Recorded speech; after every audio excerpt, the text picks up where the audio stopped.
Herkese merhaba, kanalıma hoş geldiniz.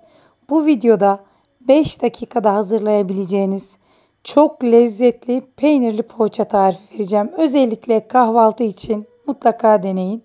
Tarife başlıyorum. Yoğurma kabına 1 çay bardağı yoğurt koyuyorum. Yarım çay bardağından biraz az su. Yine yarım çay bardağı kadar sıvı yağ ekliyorum. 1 adet yumurtanın sarısını üzerine sürmek için ayırdım. Beyazını içine ekledim. 1 yemek kaşığı limon suyu. 1 yemek kaşığı toz şeker. Yarım tatlı kaşığı kadar da tuz ekledim. Güzelce karıştırıyorum. 1 paket kabartma tozu. Kabartma tozuyla güzelce karıştıracağım ve bu karışımın böyle köpük köpük kabarmasını sağladım. Videoda da görüyorsunuz. Şimdi ununu ekliyorum. 2,5-3 su bardağına yakın un kullandım. Lütfen ununuzu kontrollü ekleyin. Benim gibi 2-3 parça halinde ekleyebilirsiniz. İlk önce kaşıkla karıştırdım. Şimdi kaşığı çıkarıp elimle yoğurmaya başlıyorum. Elimle güzelce yoğuruyorum. Hamur bu kıvamdayken 1 yemek kaşığı kadar tereyağı ekledim. Çok dolu dolu değil. Videoda da görüyorsunuz zaten. Tereyağıyla da güzelce yoğuruyorum. Hamur ele yapışmayan gayet yumuşak kıvamlı bir hamur. Şimdi ben peynirli harcımı hazırlarken hamurumda bir 5-10 dakika dinlendirdim. 5-10 dakikanın ardından hemen peynirli poğaçalarımı yapmaya başlayacağım. Hamuru toparladım.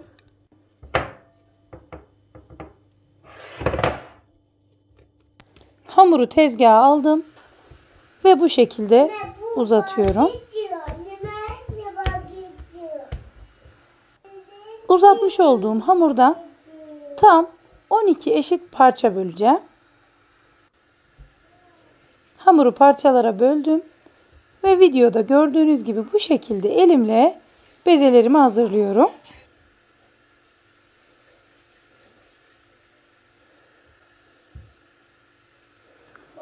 Tüm bezelerimi tuttum ve biraz tulum peynirine maydanozla pul biber ekledim.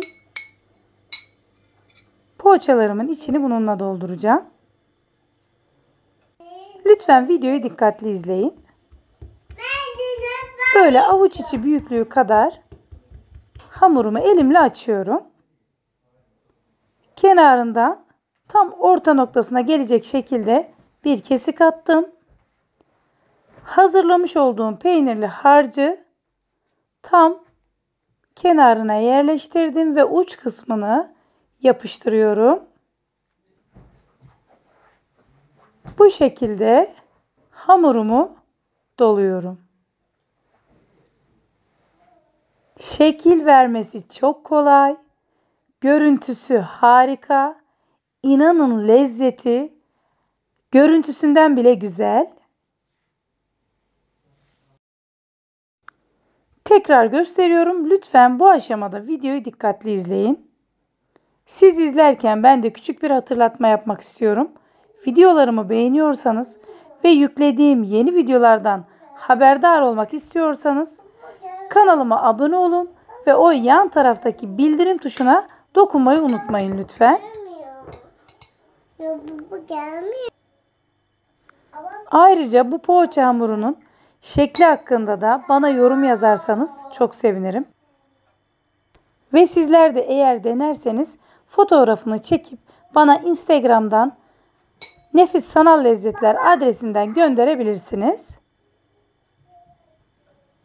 Bu şekilde doluyorum.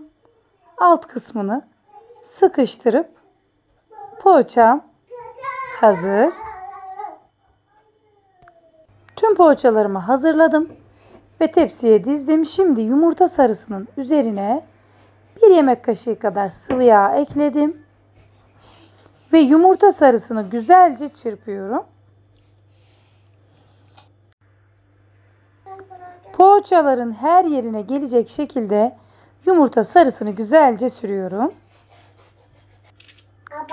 10 dakika bile sürmeyecek, çabucak hazırlayacağınız ve şekli şahane poğaçaları mutlaka deneyin. 10 dakikada fırında.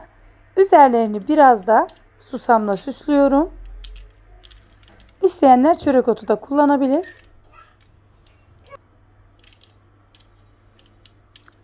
Ve 185 derece önceden ısıttığım fırında nar gibi kızarana kadar pişirdim.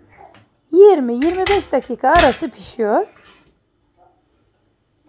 Gerçekten görüntüsü şahane. Lezzeti görüntüsünden bile güzel. Birazdan bu şahane görünen poğaçalarımı sizlere daha yakından göstereceğim. Ve iç kısmını da yine bölüp size göstereceğim. Biraz ılıdıktan sonra servis tabağına alıyorum. Ve aynı zamanda 3-4 gün tazeliğini koruyabilen bir poğaça tarifi. Servis tabağına alıyorum.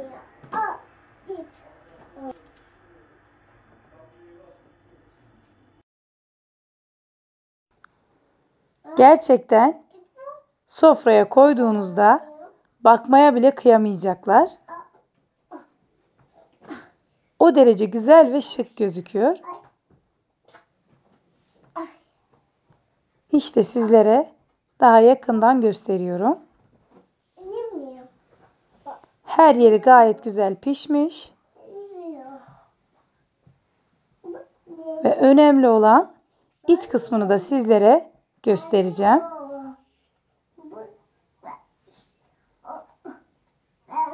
Sanki böyle bir lezzet bombası gibi bir şey oldu. Gayet güzel pişmiş. Mükemmel bir tarif. Sizler de bu tarifi deneyin. Lezzetine bakın ve bana yorumlarınızı yazın. Ayrıca Instagram'dan resimlerinizi de gönderin. Ve yine güzel bir videonun sonuna geldik. Videoyu izlediğiniz için çok teşekkür ederim. Yeni videoda buluşmak dileğiyle. Hoşça kalın, afiyetle kalın ve videoyu beğenip paylaşmayı unutmayın.